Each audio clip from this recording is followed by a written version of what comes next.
નમસ્કાર દર્શક મિત્રો, હું છું આબિદ હુસૈન. વોઇસ ઓફ વડોદરા ન્યૂઝમાં આપનું હાર્દિક સ્વાગત છે.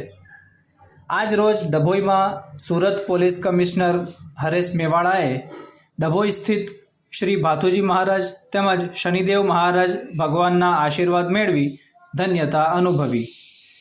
હરેશ મેવાડા દર મંગળવારે હનુમાનજી તેમજ શનિદેવ મંદિરે દર્શન કરે છે. આજ રોજ મંગળવાર હોય તેઓ ડભોઈની ધરતી પર પધાર્યા છે.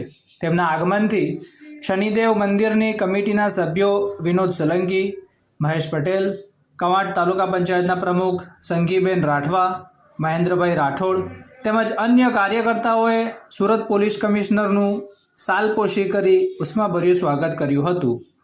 Bureau report Abid Hussain, Dabhoi.